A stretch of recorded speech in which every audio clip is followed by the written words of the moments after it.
I think it's time to have the Slido, and maybe Dan, you can start with the first question. So, does the DNA process consider the relative? Sorry, Dan. Will EASA be able to compare the FMVT terrain devices to the Rotorcraft? Okay. I think if we're talking about the concept itself, the device qualification itself becomes less important. So we'll look at the actual capability of the device. So whether that's an FMPT, FTD, whatever, doesn't matter. The capability of the device will be the most important in future. We've kept the device levels today to not shake the tree too much, as you would say, because it's quite innovative. And we do believe that, for example, Fabi's device will initially be classified as a baseline FMPT device, so that it will be able to be, so that you can use it for the part FCL required training where you can use an FMPT device, and maybe in future the device could be further upgraded to a flight training device. So I would say that this kind of answers the questions, hopefully. Maybe Fabi would like to provide some further points on that. The multi-crew, I mean, that we are doing the full body tracking to animate the avatar that you see yourself. Well, technically, to animate an avatar on a different machine, absolutely no problem. Yes, it is possible. You can do that in a multi-crew. I mean, we just can add machine by machine, and there are actually things currently in development, which doesn't necessarily need to be just two pilots. It could also be something in other combinations. If you are interested, happy to talk afterwards about that. They muted me, huh? So too much talk. This is a very good question. Well, I mean, OEM can accelerate to get out a training device, definitively. I mean, if they are helping. In the meanwhile, in VRM, we learned to do all the things by ourselves. I mean, with flight data recording, doing the modeling there, and so on. However, if we can collaborate with OEM, and I mean, we're always happy to collaborate, we can improve. But at the end, the way we are doing the simulation with full dynamic numeric simulation, it needs to be validated anyway with flight data. So to have the accuracy there. And for that, I have a fantastic team with brilliant engineers in the team. For the next one, I think the good thing is that we are already quite far advanced for the fixed wing. We're doing a lot of groundwork in preparation also for the rotorcraft. So once we have the confidence really fully and to see how this concept will work in practice, and it will then be followed by a rotorcraft element. This is already good that we have this in progress now. The other thing is that, of course, the changes to the rule level qualification certificate will be done through this second work package.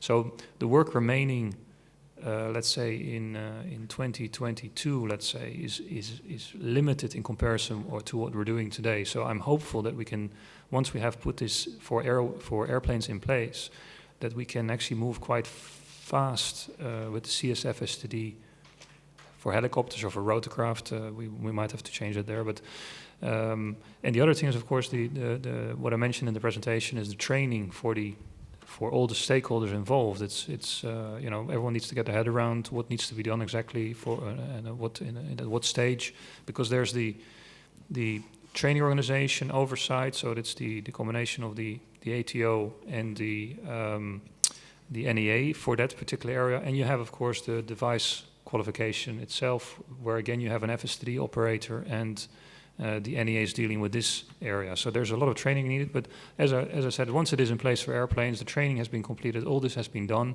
and then what remains is just making sure that the same concept is transposed for the helicopters. And of course, ICAO will be looking over our shoulder, and hopefully we can influence ICAO to kind of follow our lead in this area for the helicopters. Yeah, definitely. There are other models. You already saw the picture from the Ecureuil, the H125 3BE, which is already ready, and actually mountain flyers already have that.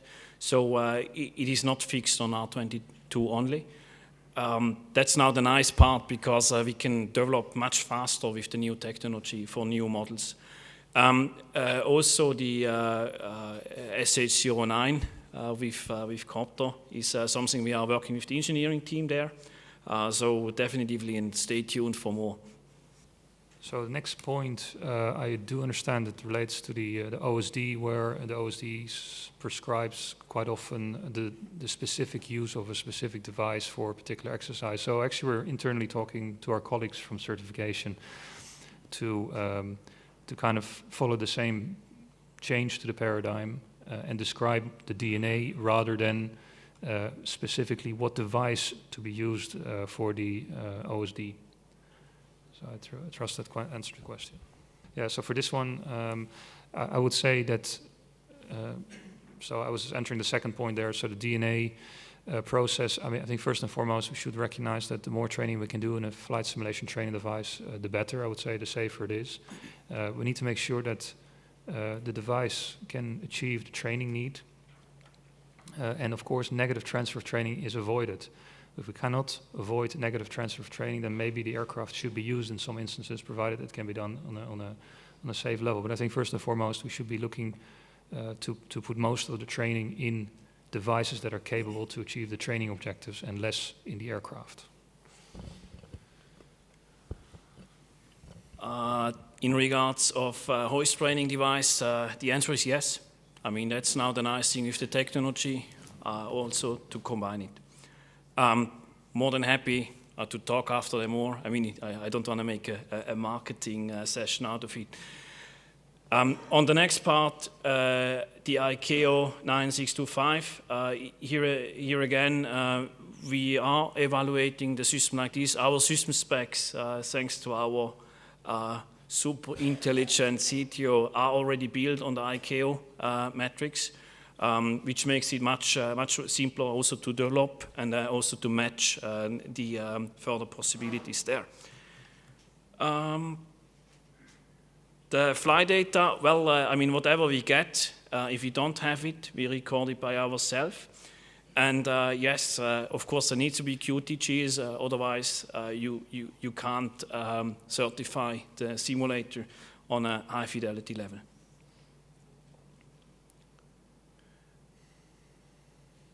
I think we already had the multi-pilot. Yeah, definitively. Well, I just decided, yeah, we will do it next year. No, I mean, without kidding, just to emphasize again, the whole concept is to have a small footprint and to have it on different machines. So you can do such parts isolated. To work like just with the pilot only, and then you can combine the machine.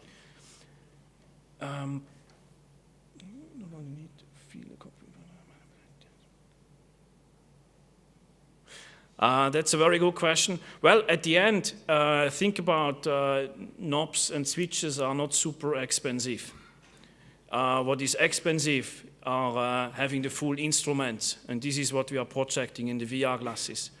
So like the example with the Cessna cockpit with the full body tracking, having the throttle and the mixture, I mean, those are real components, the switches as well.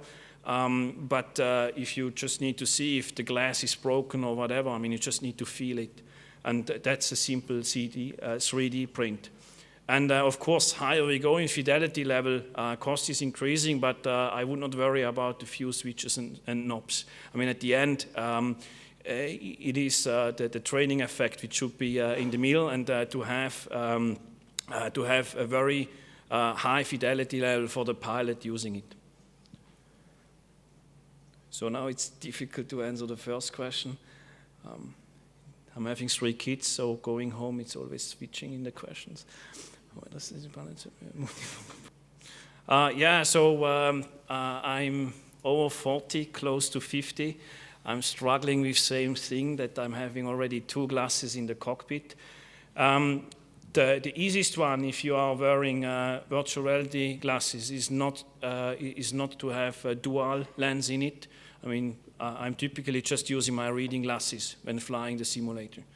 And I mean, in order if you compare it, a few reading glasses, I mean, it's not super expensive if you want to do that. There are people which are perfectly fine having the dual focus with the progressive glasses. The most crazy thing is if you are just having the focal point exactly where the focus is changing. I mean, this is like going down the stairs or something like that, where you need to get used to. So from that point of view, it's something which is possible. I mean, challenges everyone will face after 40, going to 50, and so on. Then, yeah, we can do the vibration. I mean, the platform is running at very high physics simulation. You need to talk to Christian outside on the simulator. It's now 3 times more, so we can vibrate, I think, around until 10 hertz with the motion, and then on top of it we have special vibration, what is called the butt kickers, so we can add those vibrations into the simulation as well. That's no one for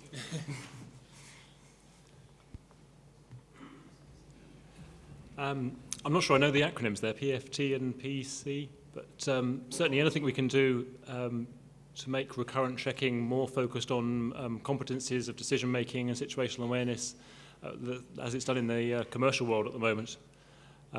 You still need to be able to train all of those technical skills. I mean, how to fly on auto rotation or confined area landings, but it can be very much done as a demonstrating. You can still do it rather than have to be tested, and moving that focus as is done commercially to competencies.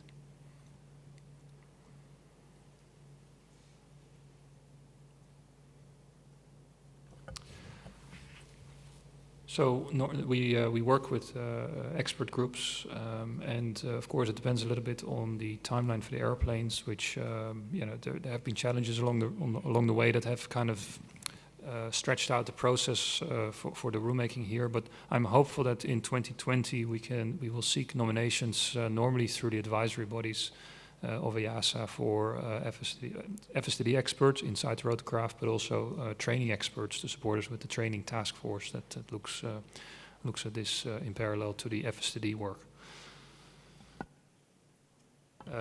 So the next point as well. As I mentioned in the presentation, we try to facilitate the introduction of the concept by making sure that all the AMC and GEM materials that are out there, of course, are aligned with the new concept. And for the second part of the question, the OTD, we should try to get away from describing qualification levels or levels in this case, and just say, okay, if that OTD has a particular DNA that matches a training need out there, then or let's turn it around. Let's say there's a training need out there that could say, well, that matches with this particular OTD. Then yes, you should be able to use it and get credits for it.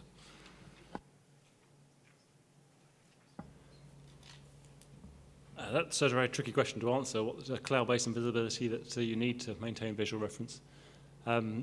It all comes down to experience. If you're talking about HEMS operations and police operations, they operate down to much lower visibilities than might be suitable for a private pilot with low hours and low recency. So it's a very tricky question to put a definite answer on. This is what is acceptable and what is not. Depends on the helicopter you're in and the equipment that's available and the experience of the pilot. So, I don't know the icing level off the top of my head. I would have to go back and look through our notes from the accident to find that out. Interesting, so non-compliance with the basic rules. So both those accidents I was talking about today, until the pilot entered cloud, they would have been complying with all the rules required of them. The rules are for visibility, they would have had the basic visibility required and would have been clear of cloud, which is all that's required in the UK. I think in terms of specific training, the current training at the moment of just wearing foggles for practicing flying in IMC, you don't really get that full effect of flying into cloud and what it's really like. I think the simulations that have just been talking about are ideal situations to really demonstrate what it would be like to have an inverted entry into IMC. It could be a really useful tool for training that. Yeah, maybe to rebound on that, we can also have a basic instrument rating, as studied, I guess, in general aviation. And a similar concept could be probably think about in the helicopter worlds to enable pilots not fully IFR qualified to escape IMC conditions, at least give them a chance to escape compared to almost no chance to at all. And that's really something we would like also to pursue in the helicopter domain. Any questions in the room? It's the last one on Slido. We are perfectly on time. No question in the room? So let's take a coffee break and be back out of time at 4:20 for an update on the gearbox.